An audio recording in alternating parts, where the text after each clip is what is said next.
அண்மை செய்தி. கள்ளக்குறிச்சியில் விஷச்சாராயம் அருந்தி 60க்கும் மேற்பட்டோர் உயிரிழந்த நிலையில் இது தொடர்பான வழக்கில் கைதானவர்கள் மீதான குண்டர் சட்டத்தை ரத்து செய்து சென்னை உயர்நீதிமன்றம் உத்தரவிட்டிருக்கிறது. கள்ளக்குறிச்சி விஷச்சாராய மரணம் தொடர்பான வழக்கில் கைதானவர்கள் மீதான குண்டர் சட்டத்தை ரத்து செய்து சென்னை உயர்நீதிமன்றம் தற்போது உத்தரவு பிறப்பித்திருப்பதை அண்மை செய்தியாக பார்க்கின்றோம். 6 மாதங்களுக்கு மேலாக சிறையில் உள்ள நிலையில் அவர்கள் மீது குண்டாசு எடுக்க என்ன நடவடிக்கை, என்ன காரணம் என உயர்நீதிமன்ற நீதிபதிகள் கேள்வி எழுப்பியிருக்கின்றனர். 60க்கும் மேற்பட்டோர் உயிரிழந்த வழக்கில் கைதான 18 பேர் மீதான குண்டர் சட்டத்தை ரத்து செய்து சென்னை உயர்நீதிமன்றம் உத்தரவிட்டுள்ளது. விவரங்களோடு செய்தியாளர் VM சுப்பையா இணைந்திருக்கிறார். சுப்பையா, வழக்கின் நீதிபதிகள் பிறப்பித்த உத்தரவு என விவரத்தை பதிவு செய்யும். அதாவது கள்ளக்குறிச்சியில் உள்ள கல்வராயன் மலையில் விஷச்சாராயம் விற்கப்படுவதாக இருந்த புகாரை எடுத்து இது தொடர்பான வழக்கு உயர்நீதிமன்றம் உள்ளது. இது மட்டுமல்லாமல் 60க்கும் மேற்பட்டோர் இதில் பலியாகி இருந்தனர்.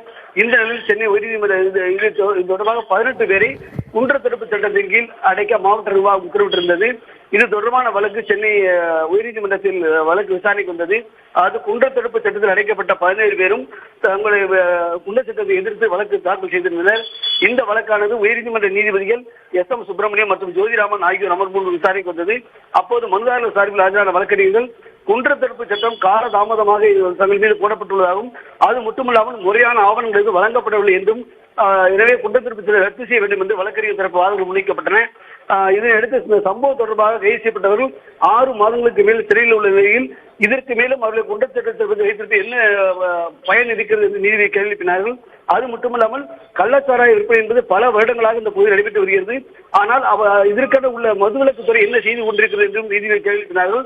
அது மட்டுமல்லாமல் மதுவிலக்கு போலீசார் வழக்கு பதிவு செய்து வழக்கில் பாதிக்கும் மேற்பட்டவை ஜோடிக்கப்பட்டதாக உள்ளன என்றும், எனவே முதன்மையான முக்கிய குற்றவாளி யாரும் கைது செய்யப்படவில்லை என்றும் நீதிபதிகள் வேதனை வெளிப்படுத்தினார்கள். அது மட்டுமல்லாமல் கல்வராயன் மலையை பொறுத்தவரை கள்ளச்சாராய தயாரிப்பு மற்றும் விற்பனை என்பது பல ஆண்டு காலமாக நடைபெற்று வருவதாக நீதிபதி தெரிவித்தார்கள்.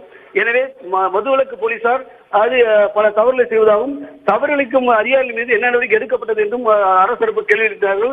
அதற்கு அரசு தரப்பு தலைமை வழக்கறிஞர் இந்த வழக்கு இது தொடர்பாக கள்ளச்சாராயம் தொடர்பான வழக்கு மாதத்திற்கு கொண்டு வரப்பட்டதாகவும் அங்குதான் அது மூலமாக கள்ளச்சாராயம் விற்பனை செய்யப்பட்டதாகவும் தெரிவித்தார். அது மட்டுமல்லாமல் இந்த சம்பவம் தொடர்பாக CBI விசாரணைக்கு மாற்றப்பட்டுள்ளதால் ஆவணங்கள் அனைத்தும் CBIக்கு நாளை ஒப்படைக்கப்படும் என்றும் தெரிவித்தார்.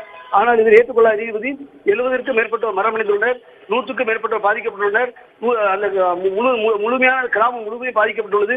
இந்த நிலையில் இவர்தான் காரணமாக இருந்தது ஏற்றுக்கொள்ள முடியாது என்று கூறி இந்த வாதங்களை கேட்ட நீதிபதி குண்டர் தடுப்பு சட்டத்தில் அடைக்கப்பட்ட 18 பேர் மீதான குண்டர் தடுப்பு சட்டத்தை ரத்து செய்வதாக உத்தரவிட்டுள்ளார்.